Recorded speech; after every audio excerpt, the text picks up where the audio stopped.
metode dan cara mengetahui kematian diri sendiri dan cara menempuh kematian sendiri. Dikutip dari buku ajaran Ma'rifat Syekh Siti Jenar karya Muhammad Solihin halaman 575.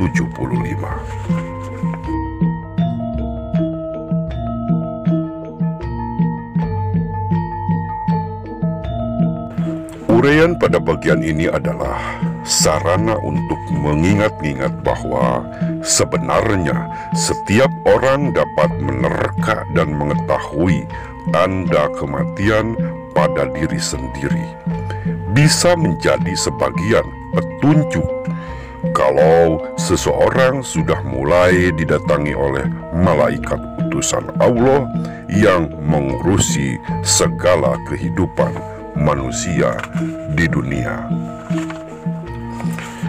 Bagi manusia yang sudah mendekati kematiannya, Allah akan mengangkat 10 macam pangkat dan kenikmatan, yaitu 1. Diambil berkahnya kebumian, yaitu berkurangnya warna kehidupan. Kedua, diambil keadilan ratunya, yaitu surutnya panca indera. Ketiga, diambil kemurahan kekayaan, yaitu berkurangnya kekuatan badan. Keempat, diambil wirai atau kesatrianya ulama, yakni berkurangnya akal budi atau daya nalar. Kelima, diambil tapani ngawarda, yaitu selalu muring-muring atau banyak bicara tentang berbagai hal, selalu merasa tidak benar. Keenam, diambil kesabarannya, sang sudra, yakni banyak nafsu amarahnya. Ketujuh, diambil sikap asihnya, yaitu gelapnya angan-angan. Kedelapan, diambil rasa wirangnya, sehingga kesatriannya berkurang. Kesembilan, diambil imannya mukmin, yakni ruh dan jasadnya kurang bisa menyambung lagi. Kesepuluh, diambil sastranya Al-Quran, yaitu rasa atau perasaannya menyempit. Kalau sudah merasa mendapatkan tanda-tanda tersebut, kita sering merasa belas kasihan terhadap badan kita sendiri. Kemudian merasakan berpisahnya antara nyawa dan raga. Itulah tandanya sudah mendekati kematian. Mulai saat itu akan tampak jelas tanda-tanda datangnya kiamat pribadi. Kiamatnya badan kita, kebangkitan pribadi kita. Hanya saja bahwa sering manusia tidak menyadari dan tidak merasakan tanda-tanda yang ada. Hanya manusia yang waspada, linui, dan selalu dalam kesadaran penuh atau eling biasanya banyak melakukan meditasi yang benar-benar bisa merasakan tanda-tanda tersebut. Adapun tanda-tanda sebagaimana dijelaskan di bawah ini sebagai bekal untuk menambah kewaskitaan kita menghadapi diri sendiri. Kesatu, kurang 3 tahun menjelang kematian. Kelihatan merasa lelah hidupnya dan merasa bosan mengetahui segala kemuliaan yang tergelar di dunia. Sering merasa sakit, terkadang lupa bepergian mengarah kemana, dan hilang rasa tidur yang enak. Kalau sudah mengetahui tanda-tanda ini, seharusnya ingat dan eling, atau sadar penuh kalau hidup ini pasti akan terkena kematian. Kedua, kurang 2 tahun menjelang kematian. Kelihatan sering merasa memiliki rasa kangen atau rindu kepada keluarga yang sudah mendahului atau wafat. Sering tidak bisa lagi menyembunyikan unek-unek perasaan hati. Tidak lagi memiliki keinginan yang muluk-muluk dan sering asik memperbaiki bagian dari rumah. Saat-saat inilah seharusnya selalu merasa nestapa dengan melakukan banyak pencegahan dari diri akan hal-hal yang musperah. Ketiga, kurang dari 1 tahun menjelang kematian. Sering melihat wujud yang tidak tampak, sering bergetar bagian leher, atau kemudian sakit yang menguras semua kekuatan. Penglihatan sayu pucat, tulang belulang pegal dan linu, kurang semangat dalam pembicaraan. Perasaan lidah berkurang. Kalau sudah merasakan tanda-tanda ini, seharusnya semakin memperbanyak puasa dan mengheningkan cipta atau tapa. Keempat, kurang 9 bulan menjelang kematian. Sering melihat wujud diri sendiri, sering pikun, jalannya darah sering terasa berhenti, nafsu berkurang, maka selalu merasa mati di dalam hidup atau melatih mati di dalam hidup. Banyak melakukan semedi atau zikir dan wirid dalam kesunyian diri. Kelima, kurang 6 bulan menjelang kematian. Sering mendengar segala sesuatu yang tidak kelihatan. Telinga sering gumrembeng sehingga pendengaran berkurang. Sering tidak memiliki keinginan apa-apa lagi, kadang tanpa belas kasih. Jika sudah tampak dan merasa tanda-tanda ini, setiap waktu hendaknya beraktivitas yang baik dan benar, menjaga segala keinginan, misalnya lisan, kehalusan budi pekerti, dan selalu berbuat enak perasaan orang lain. Keenam, kurang 3 bulan menjelang kematian. Sering merasakan bau-bauan dari alam halus seperti bau kemenyan Arab, bau amis yang khas, atau bau penyakit. Di dalam hidung sering terasa dingin, kecepatan napas berkurang, serba tergesa-gesa dalam segala hal. Kalau terasa hal-hal ini, maka sudah saatnya banyak menyepikan diri beribadah agar selalu bisa bersama Allah, menyatu tunggal dengannya. Segala bentuk perasaan kalau bisa dikeluarkan, tidak disimpan dalam hati. Apa yang terlintas dalam angan dan hati dikeluarkan. Tindak tanduk disempurnakan dan senang membuat orang lain dengan meringankan beban orang lain. 7.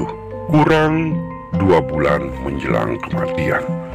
Penglihatan sering kosong dan kadang bersifat menipu. Misalnya sinar matahari tanpa hitam, langit merah atau terlihat hitam, bayang-bayang sendiri terlihat 2, penglihatan seperti tanpa bayangan. Kalau hal-hal ini sudah terjadi, saatnya menyampaikan wiwarah atau pendidikan menyangkut kebijaksanaan, wasiat atau memperas pesan-pesan kepada ahli waris serta sesamanya, dan juga menjaga aktivitas yang sudah bagus demi keutamaannya. Kurang 40 hari menjelang kematian, kelihatan jika jari-jari dengan ditekuk ditekan pada telapak tangan, jari manis terangkat. Sulit ditekuk atau jari yang 4 ditekuk ditekan pada telapak tangan, satunya jari tengah sulit tertekuk. Kalau sudah tidak bisa ditekuk lagi, berarti kurang dari 40 hari juga. Sering terasa kejang-kejang pada otot-otot tulang punggung dari atas sampai bawah. Sering terasa berkedut, sifat lupa menjadi-jadi. Maka saatnya untuk menyesali semua keburukan yang ada. Kemudian meminta maaf kepada sesama atas semua kesalahan, serta memberikan maaf kepada sesama atas kekeliruan dan kesalahan yang pernah diperbuat atas dirinya. Saatnya pula menyelesaikan segala urusan kemanusiaan agar tidak menjadi beban di alam gelanggangan. 9. Kurang dari 30 hari. Kalau menggerak-gerak jari terasa berkurang, putus, sendi-sendi terasa putus, maka saatnya menerapkan ilmu kesampurnaan yang sudah kerap dilatih dalam hidupnya, meliputi iman, tauhid, ma'rifat, dan Islam. Maksudnya iman adalah peneguhan kembali akan kodrat pribadi, yaitu sifat kekuasaan pribadi yang bertempat pada saat hening atau hening. Tauhid yakni memasrahkan kepada iradat pribadi, kepada daya karsa pribadi yang juga berada di dalam hening.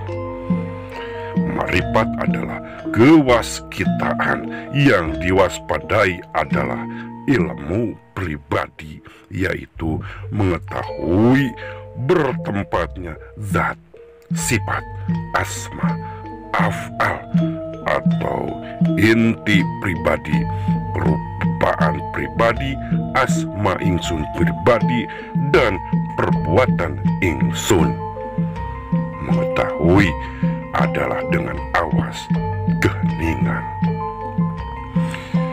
Islam adalah selamat sejahtera, yaitu kehidupan manusia atau hidup sejati bertempat pada kesadaran, yaitu kesadaran utuh akan sang pangeran pribadi yang bersifat jalal, jamal, kohar, kamal, atau agung zatnya meliputi semesta alam.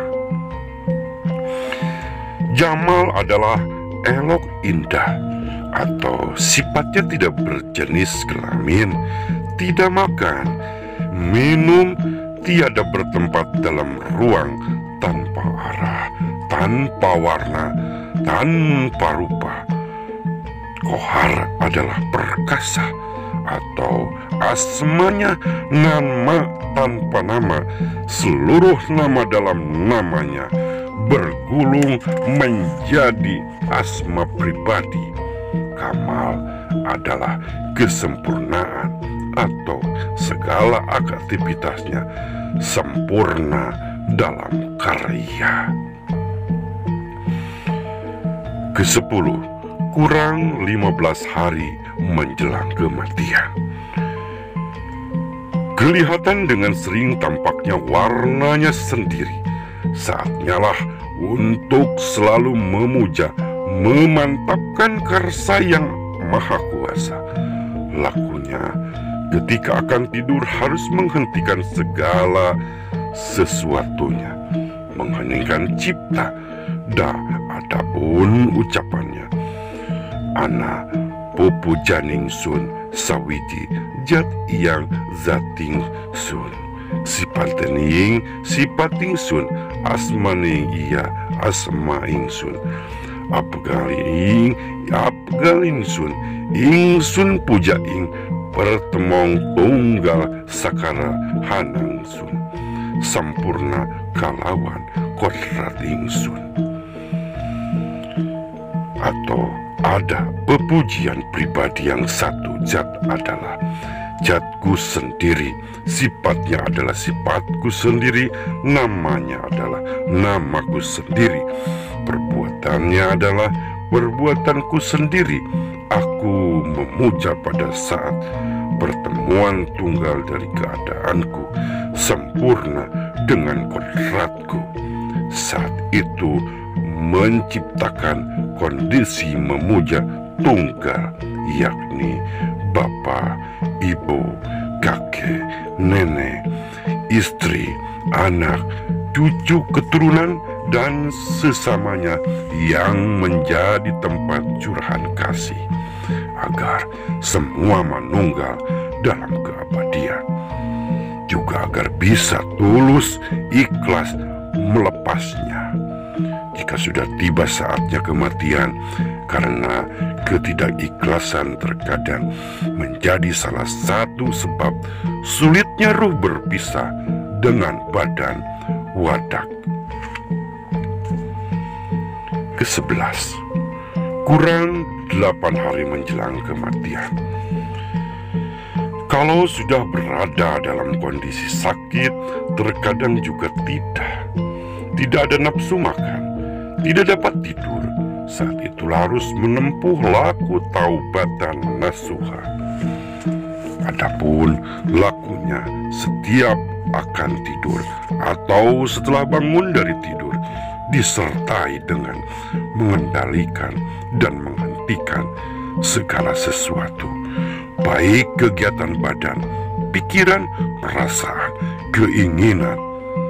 Adapun ungkapan taubatannya adalah ingsun nelangsa marang data ingsun dewe, regading jisim ingsun gorohing atin ingsun serenge nafsu ingsun, laline urip ningsun salawase ing mengsosun ruwat sampurna sadon ingsun kabeh saka kodrat ingsun.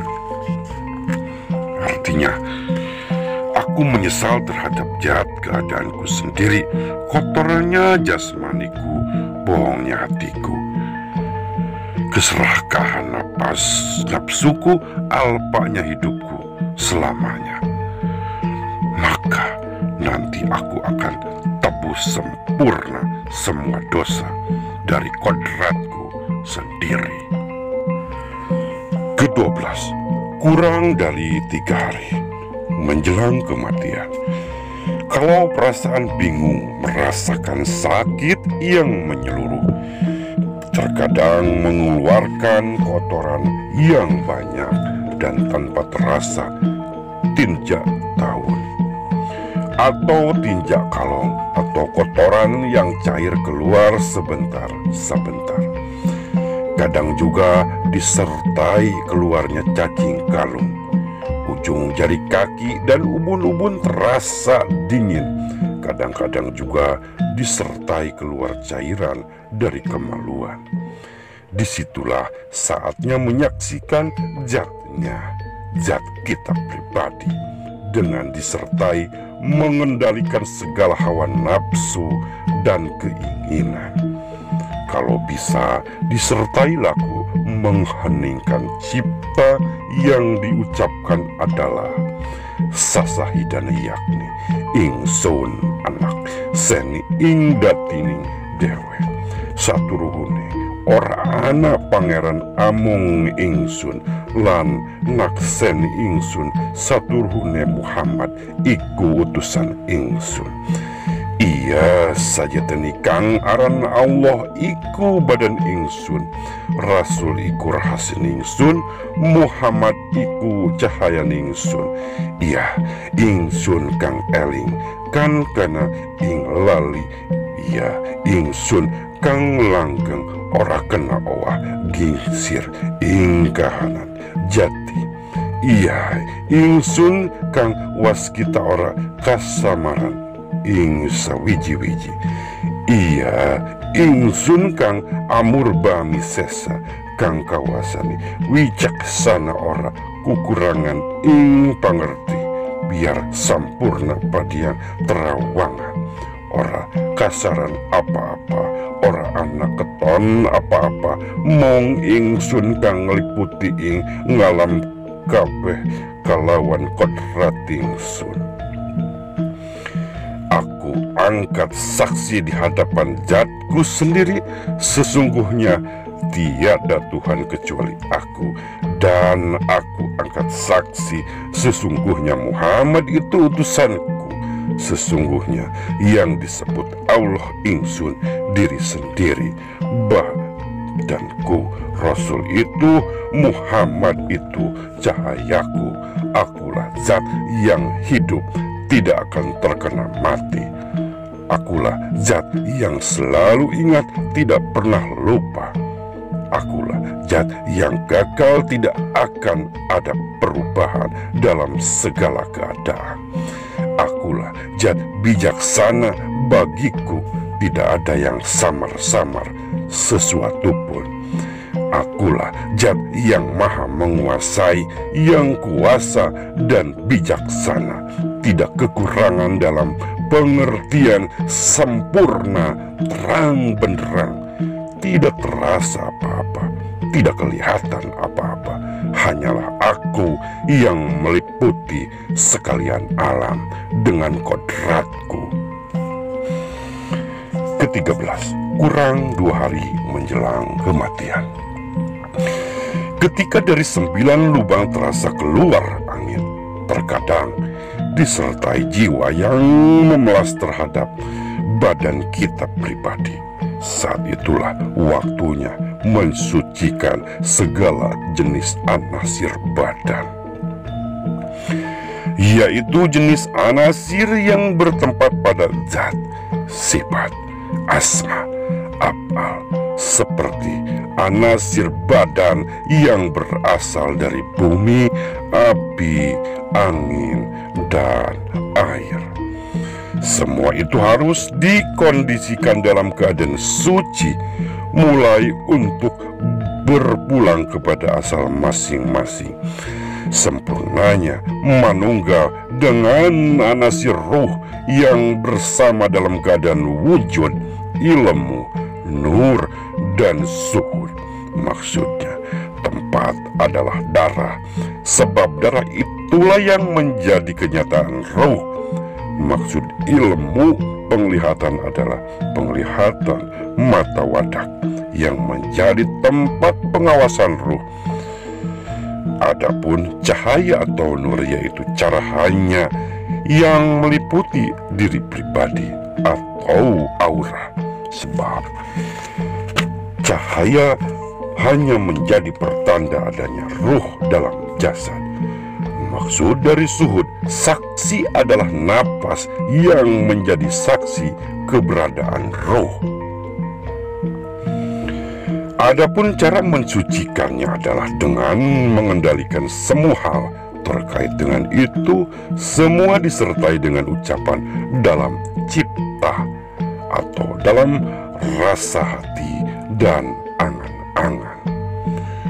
Ingsun anu cekaken saliring anang risingsun kang bangsa jasmani, suci mulia sampurna tunggal kalawan saliring anasiringsun kang bangsa rohani, nirmala walu jati ring kahanan jati dening kodrat ningsun.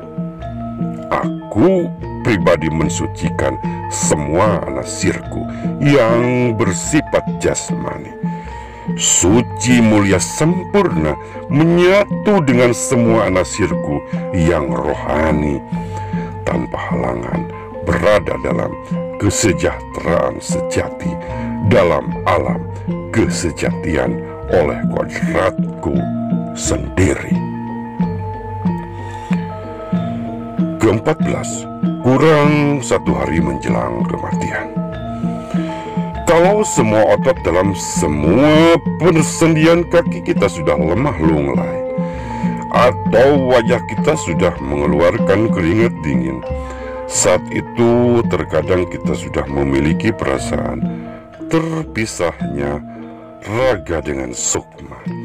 Disitulah tampak untuk penggabungan badan dengan nyawa, dengan mengendalikan dan menghilangkan segala sesuatunya. Dalam cipta menyebut Allah kang niwanin kiwi ngalem dening rasa pengurunin Muhammad saksine malaikat papat ya ingsun kang ngawin badan ingsun sapatemun kalawan sukman ingsun winalenan dening raksan ingsun kaunggahake dening caining ingsun sinaksenin dening malaikat ingsun papat Jabrail, yaitu pangucap ingsun mak Mikail, pangabun ingsun Israfil, paningal ingsun Ngijrail, pamisan ingsun Sri kawin sampurna saka kodrat ingsun. Allah yang dikawinkan ngatunggal dengan wali oleh utusan.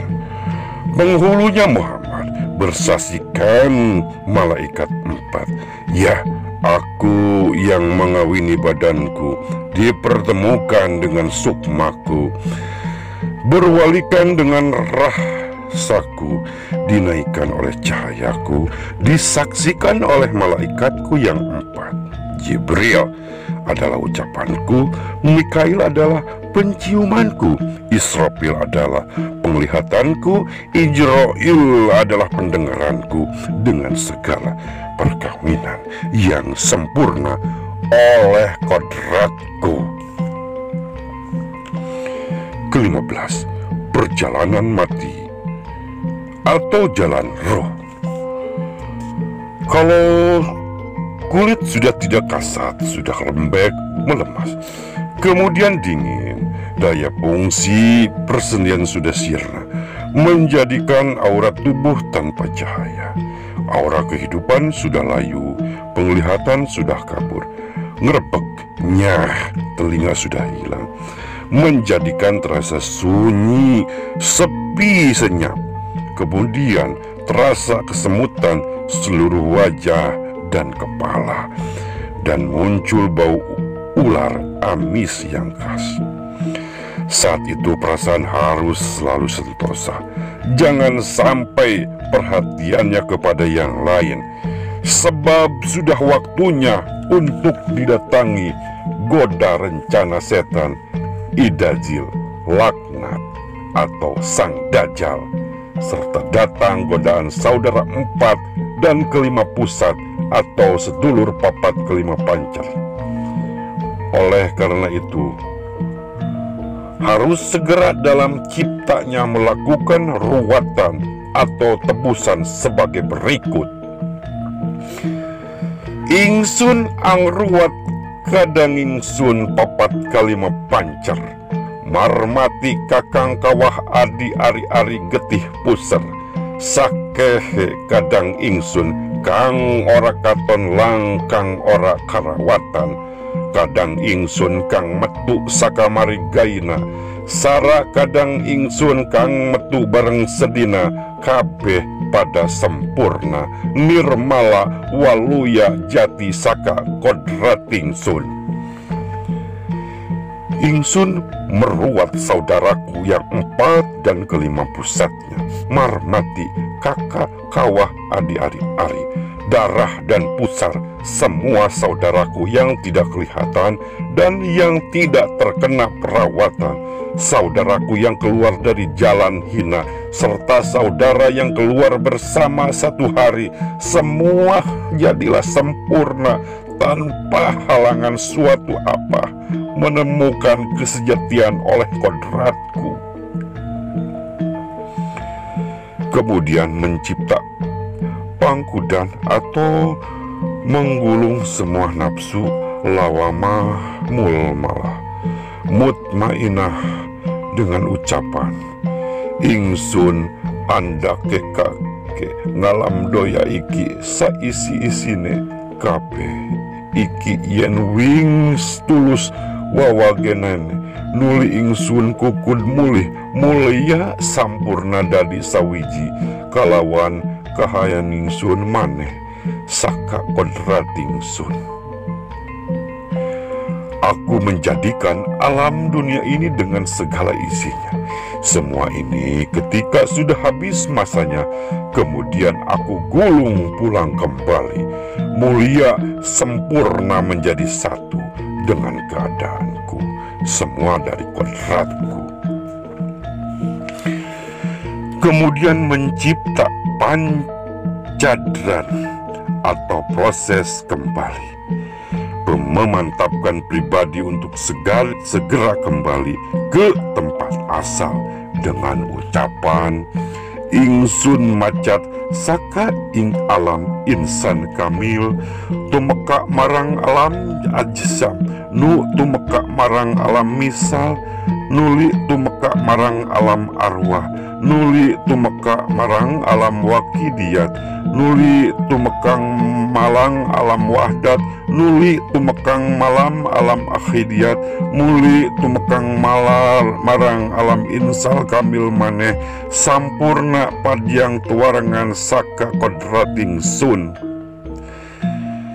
Ingsun berangkat dari alam insan kamil sampai kepada alam adsam dan sampai ke alam misal, kemudian sampai ke alam arwah, lalu sampai ke alam wahidiyat dan kemudian sampai ke alam wahdat, kemudian sampai ke alam ahidiyat, kemudian kembali lagi ke alam insan kamil, sempurna terang benderang dari kodratku. Semua hal di atas cukup dilakukan dengan mengheningkan cipta saja. Sebab tatanan syariat, tarekat hakikat dan makrifat sudah tergulung. Syariat merupakan letaknya badan, letak minimalnya pada lisan. Tarekatnya lakukan batin perasaan, letaknya dalam keadaan hidung. Hakikat lakunya nyawa berada dalam keadaan telinga atau titik Tuhan dalam mata kecil. Dan marifat perjalanan rasa yang berada di titik antara dua mata. Adapun yang tergurung lebih dahulu adalah pandangan mata, yang diumpamakan seperti buramnya kaca cermin atau mengeringnya air jam-jam. Kemudian ketajaman pendengaran telinga yang diumpamakan jatuhnya daun pohon Sidratul Muntaha atau jatuhnya batu Hajar Aswad. Kemudian penciuman hidung yang diumpamakan dengan rubuhnya pasir bukit Tursina atau jugrug batu Jabir, puncaknya jurang Muqaddat Sistua. Kemudian perasaan lisan diumpamakan sebagai rusaknya jembatan Siratal Mustaqim atau rusaknya Ka'batullah.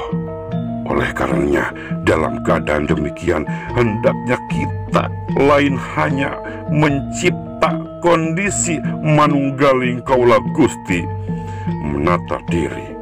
Adapun pantrap lahirnya adalah kedua tangan bersedekap jari-jari ngapurancang atau jari-jari tangan kanan memegang pergelangan tangan kiri dengan bentuk santai.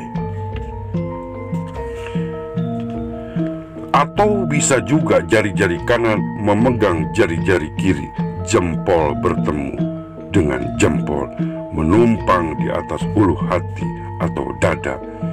Kedua kaki lurus lencang, jempol mata kaki lutut kiri kanan rapat.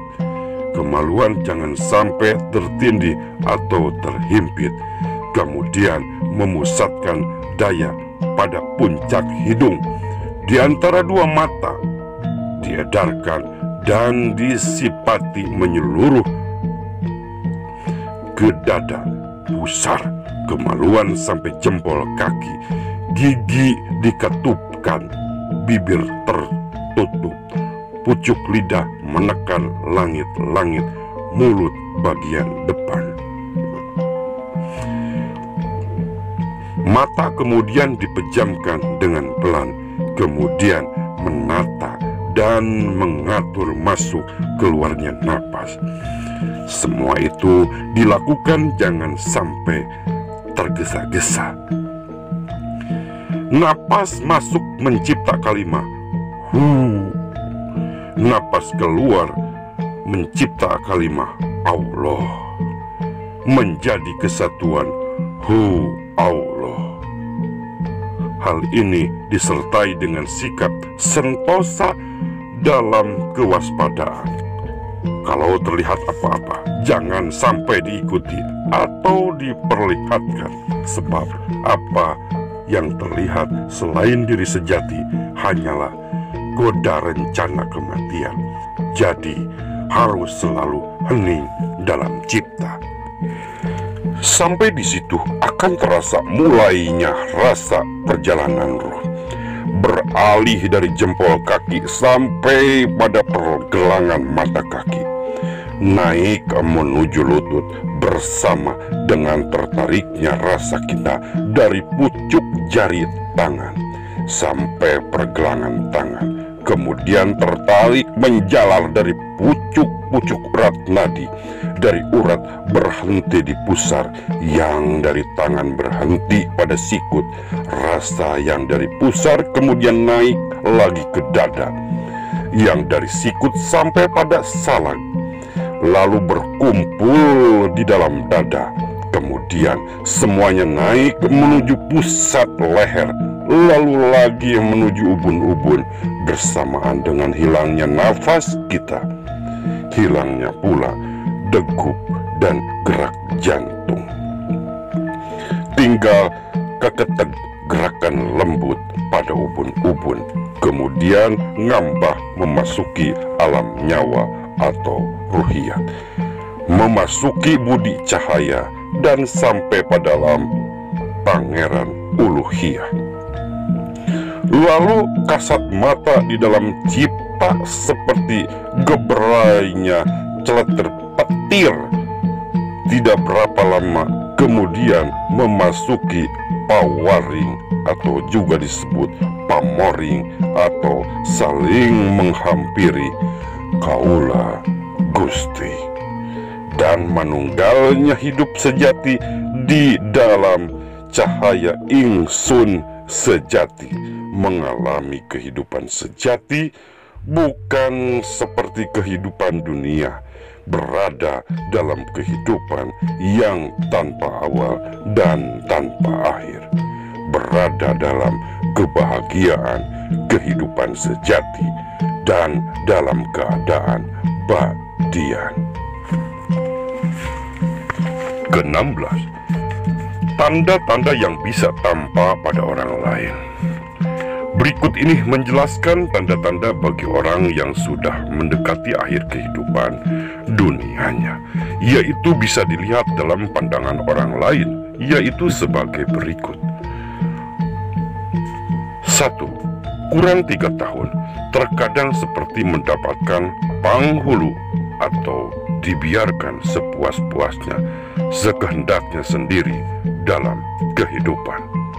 Kedua, kurang 2 tahun, terkadang memiliki penyimpangan sifat dan perilaku yang berbeda dengan kebiasaan semula.